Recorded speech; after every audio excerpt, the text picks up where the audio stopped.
Welcome to Contractor Cuts, where we cover the good, the bad, and the ugly of growing a successful contracting company.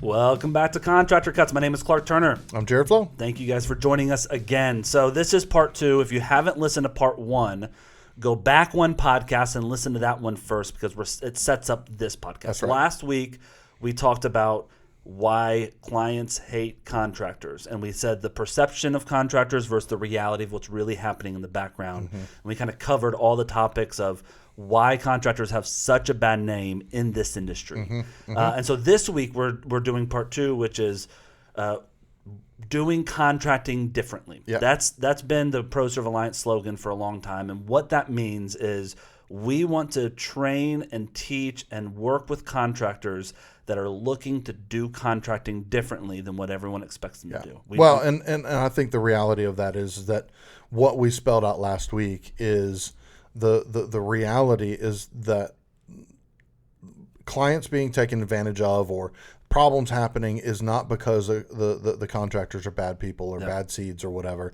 It's just there's some mismanagement. There's some problems that happen that spell out a story. And so if you're a contractor that you've listened to that and you found yourself or saw yourself in some of those stories or could say, yeah, I know a client that was that person or whatever, these are going to be some ideas, topics, and direction that we do, that we recommend of how to do it differently and keep these things from happening.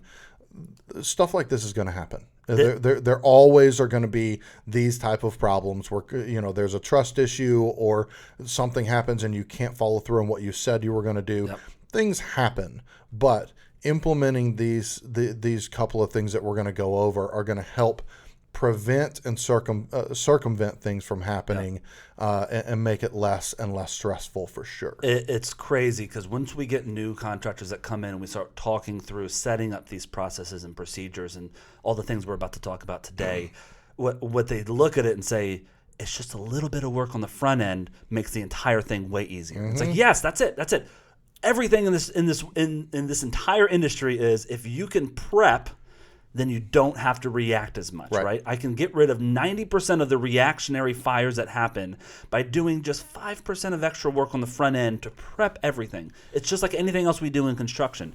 If I'm going to be painting a wall, if I put a little bit of effort right now into prepping the wall, it's going to paint perfectly. If I don't, and I just paint as we go, and I'm just started to paint and going, now I've got to go through and patch everything, and I've got to prime the spot, right? And so there's a lot more work if I'm reacting to just go, as opposed to let's prep, let's sit up front. So today we're talking about how to do that, the shortcuts that we provide you and say, just do these little things.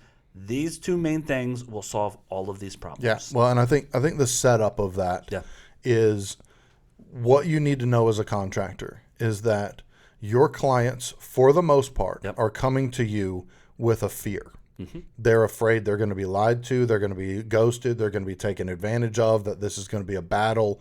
They're afraid. Those are expectations. Those are expectations. Yeah, they expect that to happen. That's right. Yeah. And so when they come to you, what you need to do is realize that regardless of who you are and how you operate and how you function, that's what they're thinking.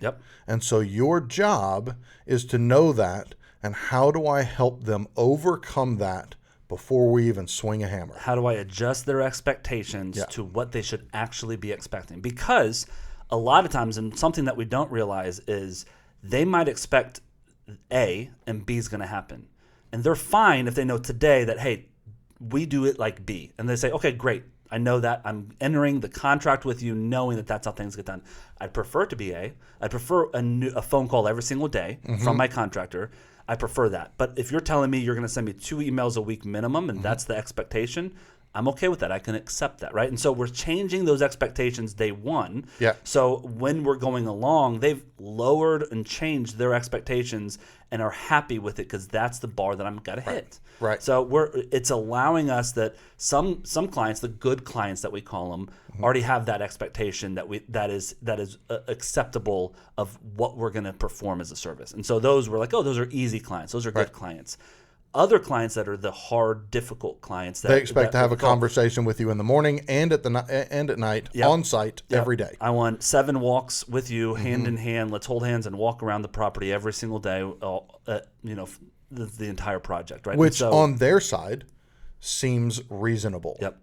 But on your side, that's unreasonable. Are you kidding me? So if what we're showing you is going to let you broaden the clients that you can say yes to, because what we do is those difficult clients, we bring them down to them understanding and agreeing as this is exactly what you're receiving. This is how we will operate. And if they're the crazy clients that are the difficult and unreasonable, they say, well, then maybe I don't want to work with you guys. And if that happens, I'll shake your hand and we'll see you later. Yeah. And so we're getting rid of the 10% of the high expectation people that we wouldn't satisfy anyways. Right. But the other 90%, we're realigning them to understand what they're going to get. Yeah. And then they're happy at the end of the job. So it's a win-win. So let's dive into this. So there are 2 main things that we preach that go to fixing all of this, fixing the perception, helping the relationship, and allowing the work to go well. The 2 things are our core values. Yeah. And that is our filter of how we make decisions.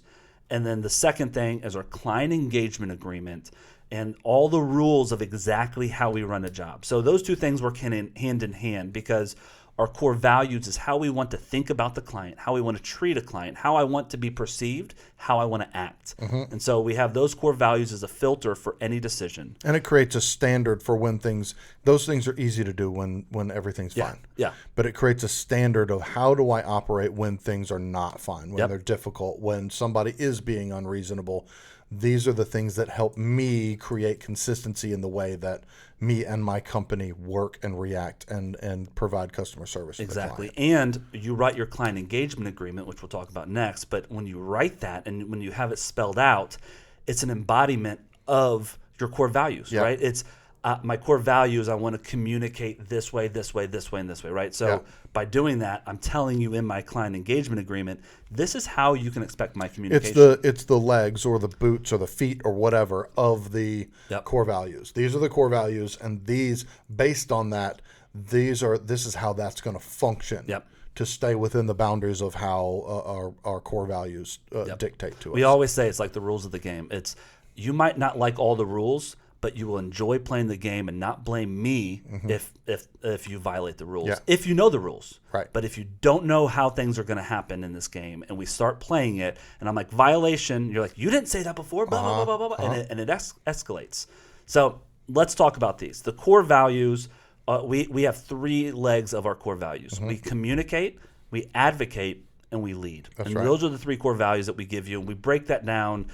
It's a 45-minute slideshow that we've got that we give you of a PowerPoint of this is what that means and this is how it happens. Now, we have it in every single room in our office here in Atlanta as well as our office out in Austin. Every single room has these on the wall. Communicate, advocate, lead. Here are the 5, 6, 7 things I do under each of these categories to implement how we do that here.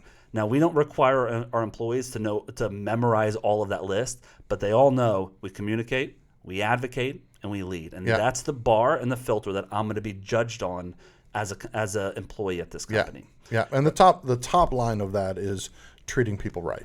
It's all those 3 things are how we treat people right. Our core value statement is we put people first by communicating, advocating, and leading in everything that we do. We are putting people first, and it's not necessarily clients.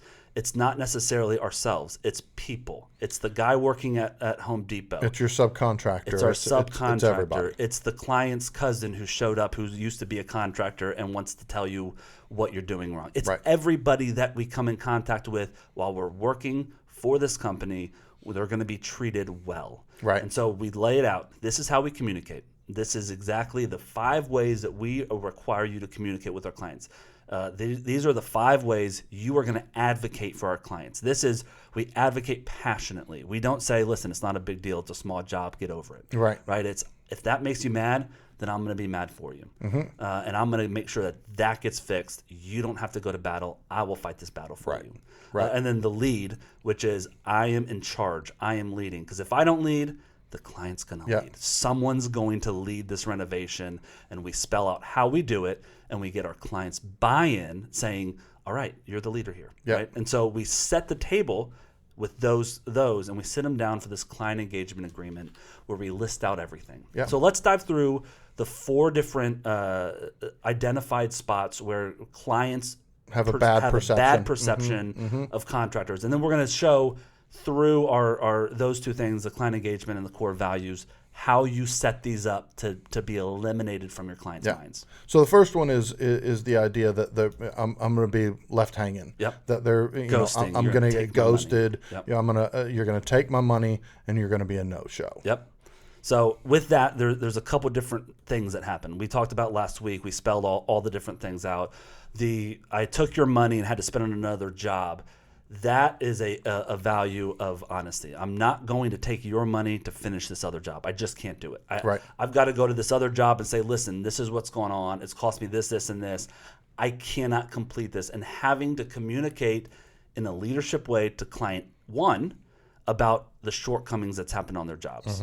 I'm not going to gamble clients 2 money to fix client 1's jobs, hoping that he's happy, because at the end of the job, now I have 2 people unhappy. Right. Right. And so when that happens, if you get into a spot where I'm out of money, honesty with your clients. I'd rather have an honest conversation of how we're going to get this done and say and claim up to my mismanagement than to ghost you and deal with this in court for the next 2 years. Right. Right. That it is such a hard thing to do, but to walk into a client's house and say, we got to have a conversation. I charge you this. I had $5,000 profit in this job, and I've spent $6,000 above what I expected because I had to redo this, I had to redo this, I had to redo this. Most contractors would ghost and just not show up. I'm not going to do that. Yeah. But I want to tell you, I don't have the money to finish this job. So here are the plans of what we can do. You can pay $5,000 extra to get this stuff done, and I'm doing it at cost, and I'm not making any money. And I'm going to eat the other $6,000 that I've done. If you don't want to do that, that's fine. But you're going to have to pause until I go do other work to make up more money. Yep. I'd even be down for cutting you a $2,000 check if you give me 3 months as a reimbursement for the other stuff. Whatever it is, work it out with them in an honest way. But so when we're talking about communicate, advocate, and lead, in that scenario, if you did not initiate that, if they brought it up, if they had to pull you in to have that conversation, it will not work. You have to initiate. You have to initiate the communication. That communication needs to be advocating for the best interest of your client. And the leadership part of it is you're leading it. You've come to the table with, here's the problem. Here's my idea of a solution. What do you think? How can we work this out? That has to be, you have to be the person who starts that, creates that, and runs it. If you don't, it just won't work. It won't work. You're not in the driver's seat. They don't trust you. But if you bring it up and initiate it, it becomes a conversation of, okay, you know what? He's looking out for me. He's not you initiating it, while it is difficult and not something the client wants to hear, what it does do is it creates trust. The leadership and the advocacy. Yeah. And the communicate. You're getting all 3 of those by doing that. It has been probably 13 years since I've had to have that conversation, but I've had that with the homeowner before. I remember the location. It's not fun, and I'd rather pull my fingernails off than have that conversation again. But I got so much goodwill from that client where I was like, listen, we're on a team. I made some bad decisions. I paid the wrong crew. They're gone. I got to pay someone else, but I don't have that money. I will cover it, but I can't right now. And so this is where we're at. So you can cover it, and I can try and pay you back over the next 6 months, or we can just part ways, and I can come back when I have the money to be able to finish this. But I can't repaint the outside of this house. I'm not a painter. You don't want me trying to do it myself, and I don't have any money left to pay the guys. I don't, and I'll show you my books. Why that hasn't been the case for the last 13 years in our company is because what we changed to was weekly invoicing and weekly payments to our subs. So I never get too far ahead of my money. Now, a lot of people say that's impossible. How do you do that? You must be a small company. We do hundreds and hundreds and hundreds and hundreds of jobs a year. This way, we invoice weekly, we pay weekly. Right. And by doing that, I never get 20 grand out of pocket with my subs, and also I never get 20 grand extra in my bank that I can accidentally spend for my client. Right. So, well, and before we move on to the next one, which is about the cash and overcharging. Yeah. One of the things about ghosting, let's look at the front end. How do I apply to disengage the fear that they're going to that I'm going to ghost on them? Yep. And I think one of the things that you can do, you can't just say I'm not gonna. Yeah. Right. That's just not going to go very far. Correct. What's the proof behind the way that you operate that helps them feel more comfortable? And I think by nature of having a CEA and a process that you work them through from the first phone call through the CEA, it is creating this, you know what? Like, this guy isn't fly by night. Yeah. This is a real. They do this a lot. This is a real operation, a real company. This is a real. They've thought through this stuff. It applies a balm to that fear. Yep. That fear may still be there. There's no way to fully disengage that. Yep. It's always going to be there, right? Well, and we talk about in our client engagement agreement, and again, this is where it gets edited per company that joins with us and partners with us. But for our company, because we pay and invoice both weekly, I lay that out for the client and say, listen, this is how we invoice, and this is why I need you to pay me the day that I invoice you, because that is you signing off on the work that's been completed, and that releases payment for my subcontractors. Right. So you are part of this, and I'm not going to pay them unless you sign off on it. Right now, I've got to do that. I've got to hold up my end of that. But by building your payment structure and being open with them and saying, I need buy-in from you that you're going to pay me immediately when I invoice you if you agree the work's done. Right. And if you don't, you're going to raise your hand and say, hey, Clark, I don't think that the paint's done. I can't pay that 100%. Don't pay your subs 100%. Yeah. Right? And so we align our sub pay along with our homeowner invoicing to where we have spots every single week with our clients of what can we release? What do you think is finished? So that helps us navigate that. I think quickly, just another area that where does the client feel like you might be on the verge of ghosting them? Yeah. And it's communication. Yep. It's they've reached out to you, they've emailed you, they've texted you, they've phone call, whatever, and you didn't respond quickly. Yep. You didn't get back to them, whatever it is. So in your CEA, your client engagement agreement, you need to have defined terms of what communication you can expect from me and when communication is okay. Yep. Right? If I have terms and conditions in there that I say, look, from 5 to 5, text, email, phone call, letters, carrier pigeons, I don't care, send it to me.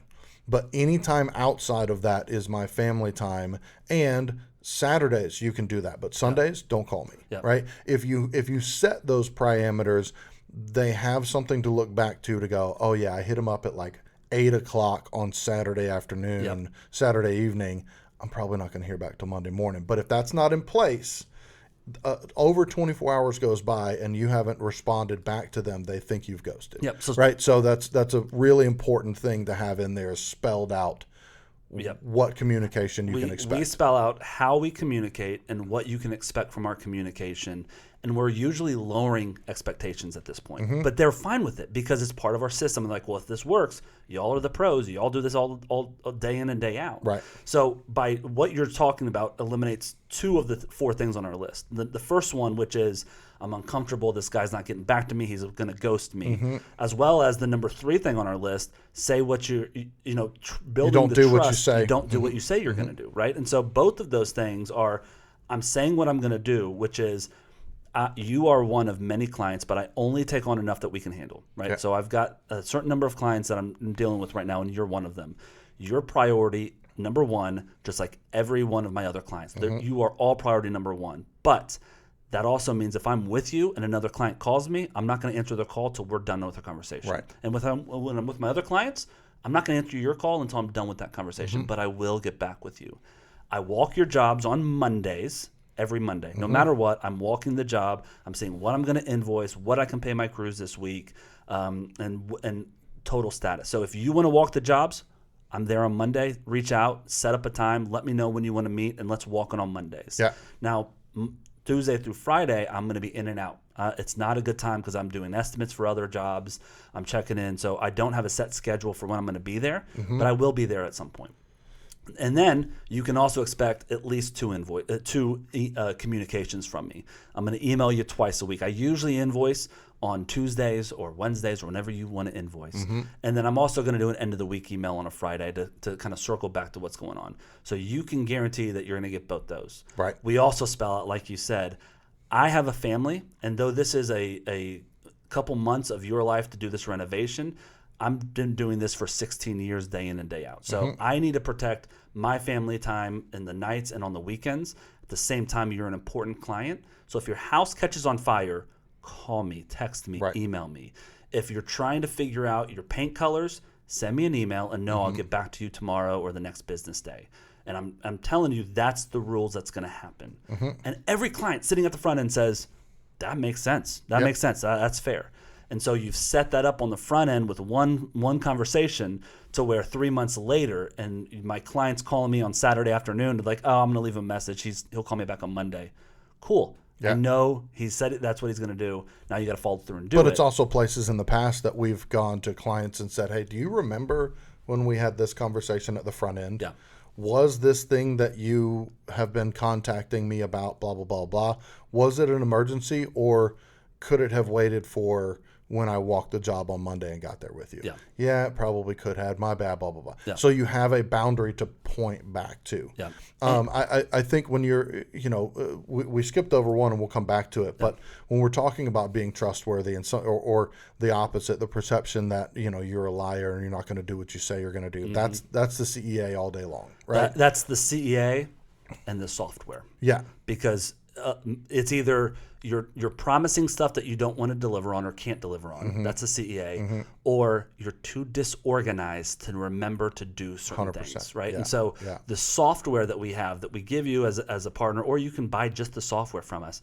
The software manages your jobs and your communication all in one spot, to where all my emails, all my everything is right there, tied to the job. I've got my job card where I can dispatch my work. I can communicate with my client. And the coolest part is the task list in the software. When I make an action that needs to follow up on something later, it creates an automated task for that day. All in one central location. So I can look at my tasks and say, this is what I got to do to be successful today. This is everything I got to do. And if I get through this list, I can go to bed. And it eliminates the 1 a.m. wake up where it's like, crap, I didn't send that estimate. Yeah. Crap, I didn't order those granites, right? That's all organized for you. We're very disorganized people. I am extremely disorganized. And that's why we built the software over the last 9 years, right? It was how do we systemize the organization, the communication with subs, the paying of subs, the invoicing into one spot where 5 minutes I can get in, get out, be done, and have it all done. The place where that was really helpful for me is when I was project managing and running jobs. I can't tell you how many countless nights it was 11, 11:30, 12 o'clock, 1 o'clock that, oh, crap, I got to remember too. Yep. And early on, I had a yellow pad next to my bed so I could write something down and not forget about it. Now I would just go in, pop into my software, done, it's gone. It'll remind me tomorrow. Well, and the difference is we want you to do things up front, on the front end, to not have fires pop up. Yeah. But then there's going to be fires. And so what our software does is catches them when they're little sparks. Yeah. And says, hey, there's an issue. And you can put it out right away. As opposed to waiting till it grows into this huge fire. And now I've got a huge fire that I've got to come fight for the next week and put all my other money-making jobs on hold. Yeah. So that is with the doing what you say you're going to do and being trustworthy. It's those two things. It's I'm promising you these things, and I'm not over promising, but I'm telling you, I'm probably lowering your expectations on communication, visits, walks, availability, but I'm telling you what I'm going to do, and then having time to ensure that you're going to do those things. Right? I said I'd do 2 emails a week. I'm going to make sure that I set a task to send an email.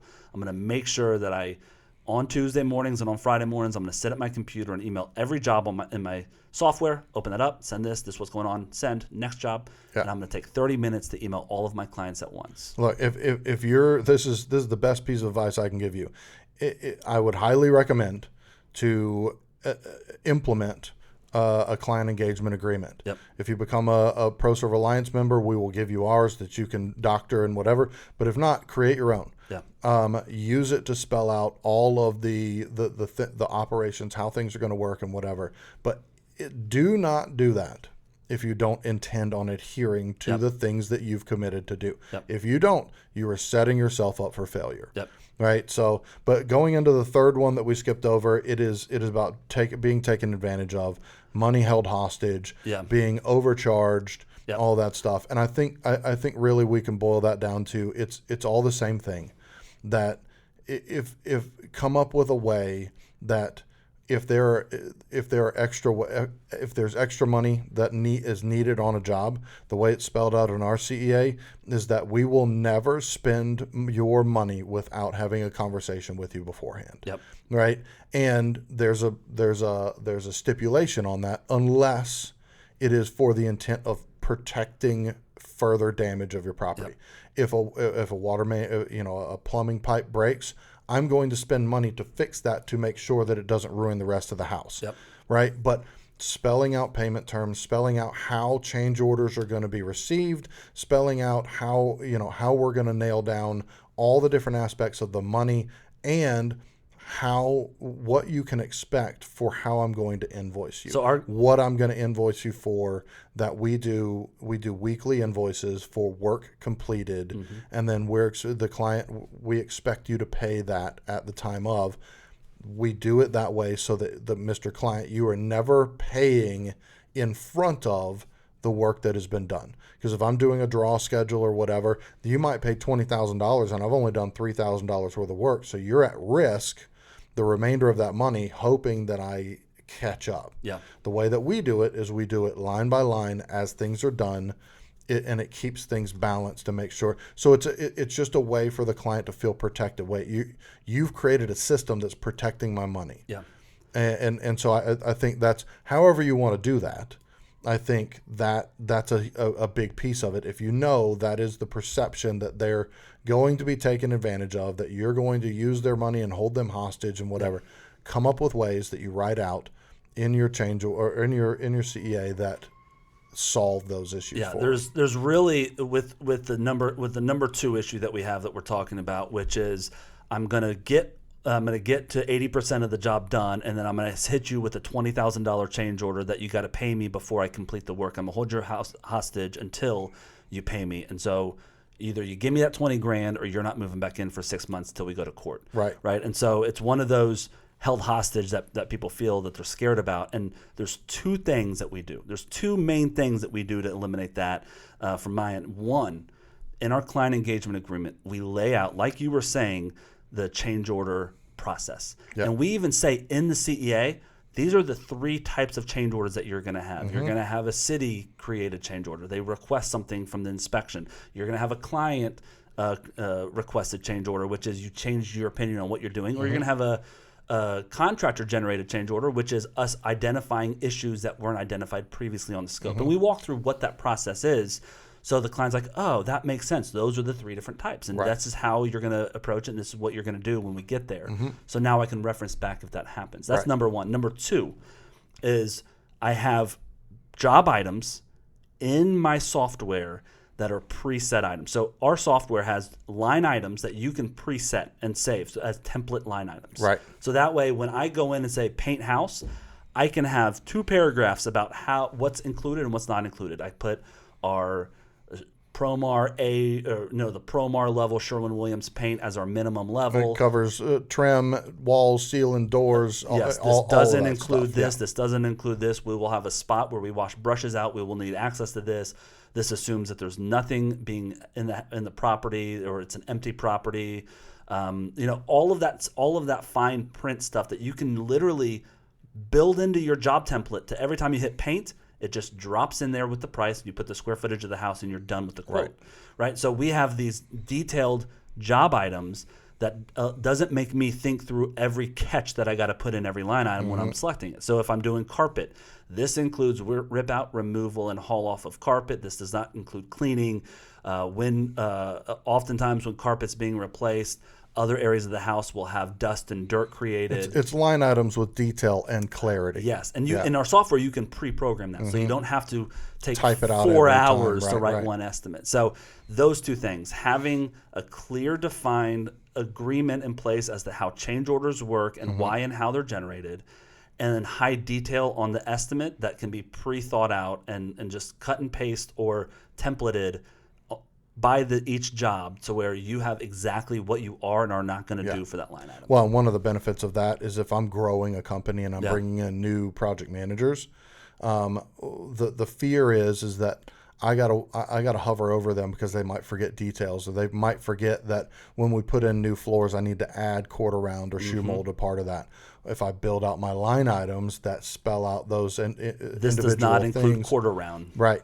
That it helps. It helps as an indicator to your new project managers who are still learning to not forget some of the details, which that detail with clarity is one of the stop gaps that helps them feel comfortable with, like, oh, I'm not going to be taken advantage of. They've thought through all the aspects of this thing. I think that's a great example of one where you're switching from carpets to LVP flooring. And so you have a LVP line item in the software, and at the bottom of it, it says this does not include quarter round. Yeah. Right? Our project managers select the LVP, put in the square footage, select the color that's there, and they're reading it, they say, oh, I need to put quarter round. So they delete that off that line item and add a new line item for quarter round. Right. But now if I forgot the quarter round, it's written on there. If I didn't forget, I can delete it, delete that out of the description. So it's super helpful, super easy to have pre-programmed job items like our software does. Yeah. Well, and rolling into the last thing, I think that, you know, what we talked about is that the client looks at us and feels that the contractor doesn't care about them. Yeah. And by nature of that, they don't care. The contractor doesn't care about me, the job. All they care about is themselves and money. Yep. By nature of that, I need to gear up. I need to be ready to go to battle to make sure that I am not being taken advantage of. Yep. And I think that what we've just spelled out dissolves that. Yeah. Right. It is on the very, very front end. You know that they're coming in feeling that way. Yep. And you've implemented them into a strategic process of how the order of how things have to go for to execute a renovation or whatever, a new build or whatever the thing is. And you've communicated well with them, and then go in and have a spelled out conversation of, here is how we're going to operate based on our CEA. Here's how we're going to operate and what you can expect from us. Yep. Here's what we expect from you. And you spell, like you said before, you spell out the rules of the game. Here are the rules based on my experience of playing this game for a really long time. These are the best boundaries that I know how to create that keep you safe and keep us safe. Yeah. Here are the rules that keep things in order and unchecked, and how we're going to function on a weekly. Here's my communication. All of that is spelled out.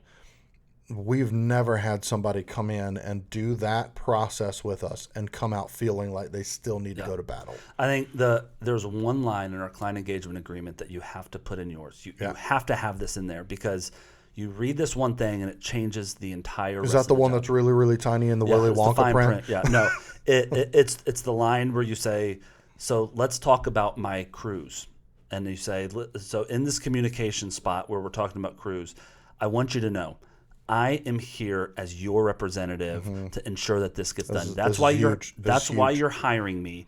You're hiring me because you know that I've got skills and experience in managing crews, replacing crews, and solving problems. And if you don't have problems on a job site, then you don't need me. Right. But that's what I'm here for as a project manager, to ensure that that stuff happens. So I'm asking you, if you walk into the job site and see something wrong, if you have any sort of issues that happen, if I tell you painters are going to be there and they don't show up, if any of those things happen, I want you to know that you're paying me to handle that. Right. And don't call me up yelling at me because I didn't say I was going to be there and I'm not there. It's my crew got a flat tire. My crew got pulled over. We don't know what's going on.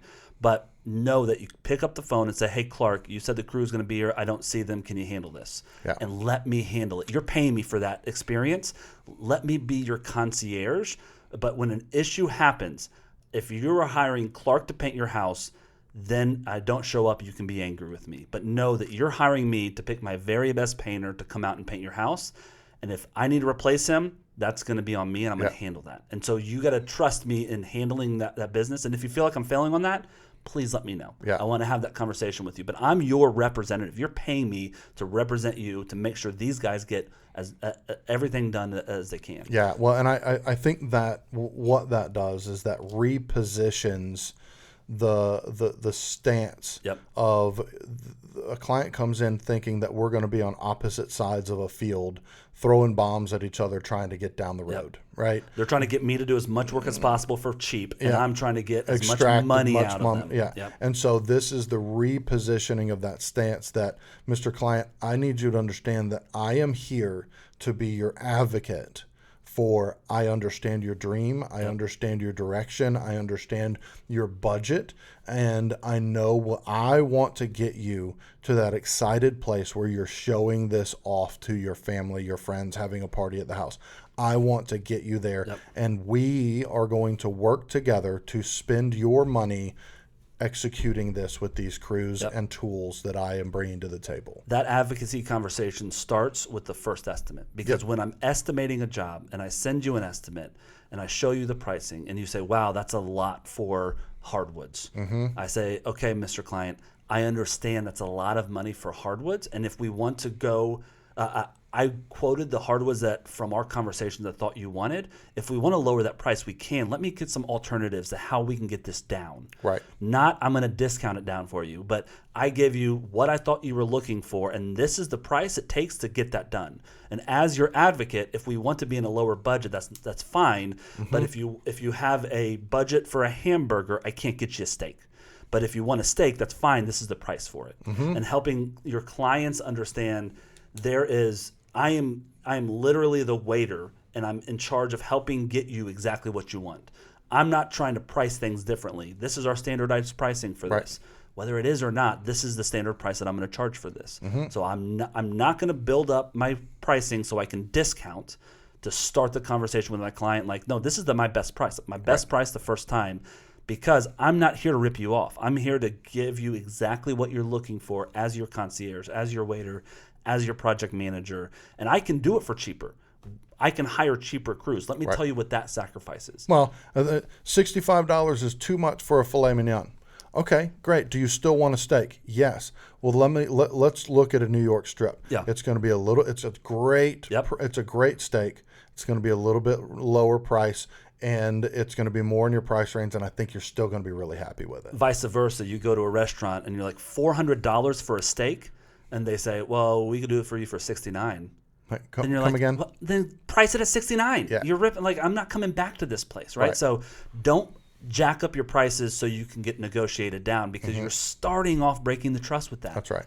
So those are really the four main things that we think, if you can fix some of these things on the front end with just those three things. You got your core values, you've got your client engagement agreement, and then you got the software. Right. You've got an organizational spot for your communication to make sure what you say is what you do. Yeah. You've got the rules of the game, and then you got the mindset that your clients understand this is how we treat people, and you are important here. Right. Thank you guys so much for joining us. If you want more about this, if you want our client engagement, if you want our software, if you want a conversation, if you want to tell us that we're wrong, please go to our website, reach out, have the conversation with us. We love to talk. If you have any other questions, we submit them to us. We'd love to talk about them in other podcasts. Absolutely. But yeah, this is the core of growing a company. Yep. This is the core of making it enjoyable to do this job, which is very hard to do in construction. Making clients happy is pretty awesome. It feels real good, and it makes everything a lot easier. Absolutely. Thank you guys for joining us. We'll see you next podcast. See you then. Bye.